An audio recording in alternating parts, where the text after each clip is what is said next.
QPLC Hatchery Lukban and Broiler Farm Sariaya, presented by Karaos Casey. Egg Room. This is the facility of the egg room where all the eggs from different breeder farm are delivered and classified. The process of classifying the eggs are based on the egg chart, their physical form. Inililipat sa egg plots ang mga good egg at inilalagay sa baggie na may markings kung saan ito galing na location.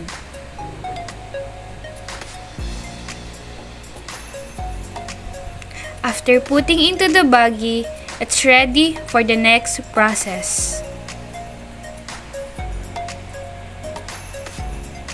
Transfer and Technician. This is the setter machine where eggs incubated for 18 days. Nililinisan muna ang bawat sulok bago ilagay ang baggie to avoid any problems and contaminations. Inililipat ang baggie mula sa egg room patungo sa setter machine.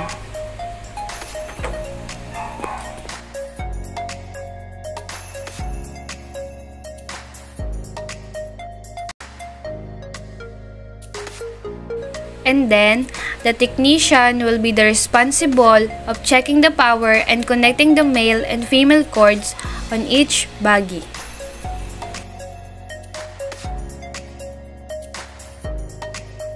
As you can see, the turning of the baggie ay para mabalance ang temperature sa mga eggs. Technicians ang nagmo-monitor ng mga machines all the time, especially kung merong pagbabago sa mga loob ng machine. Galing sa setter machine for 18 days, ililipat naman ito sa hatcher for 3 days to achieve the hatch cycle for 21 days. Gumagamit sila ng paleta para makuha ang mga egg flats sa bawat sulok. At ililipat ito sa egg tray na may palatandaan kung saang egg breeder farm ito galing. They do have checklist para sa mga itlog na sumasabog or the exploder eggs. Chicks pull out. Galing sa hatcher machine, inilalabas na ng maaga pa lang ang mga baggie para ito ay mahanginan at ma-adapt agad ng mga sisiw ang temperature. Ito ang isa sa facility ng chick pull out. It's called the expansion, kung saan dito pinipili ang mga chicks. It is well ventilated, clean, and wide. Each crate contains 100 heads of chicks. Sa pagka-classify ng mga chicks, pinipili ito ayon sa physical structure and deformities ng mga sisiw. Ang Class A ay dapat no deformities at malinis. After maklasify dito, may nakatalagang tao para naman mag-classify ng Class B and C. May mga tinatawag ding quality assurance na kung saan sila ang nagdo-double check ng mga sisiw. After classifying, binabakunahan naman ito gamit ang spray vaccine. Ang vaccine na tulad na ito ay nakadepende sa farm na kung saan sa batok ito ay tinuturok ng vaccinators. Piliin naman sa egg tray ang mga unhatched eggs at pips. Ang pips ay mga sisiw na buo na ngunit late na itong nag-hatch. Ito ay dinadala sa handling process na kung saan ang mga unhatched eggs ay pinipili para benta sa balot, Pinoy vendor, at ang mga pips naman ay nire-recover para maisama sa Class B or C. At syempre, cleaning is a must. Ito naman ay ang pip test.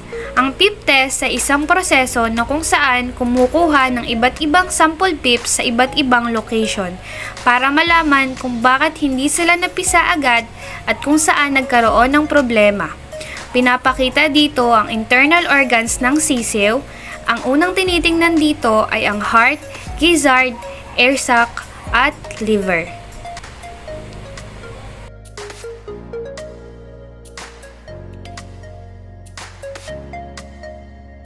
At ito naman ang tinatawag na egg breakout.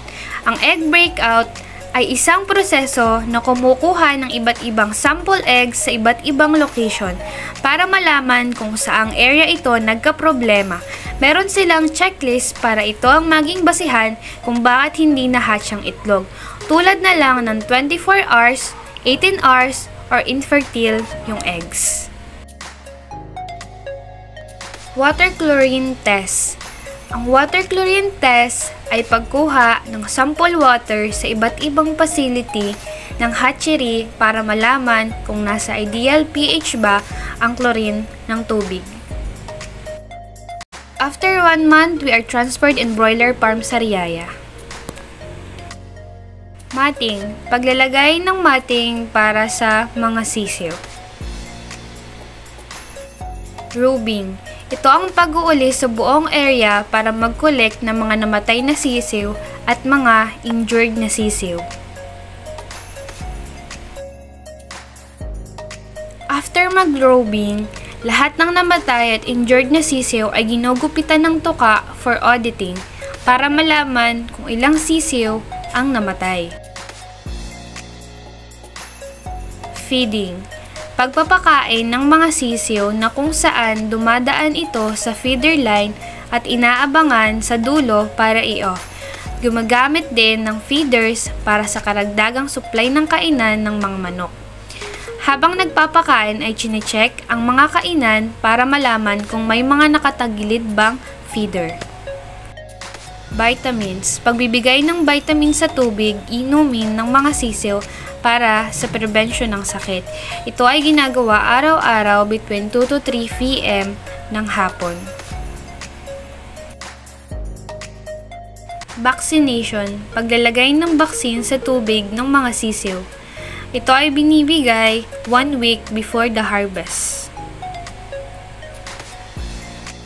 Pagsasako ng mga patay na sisiw tuwing umaga dahil kinokolekta ito ng truck ng maghihito vendor.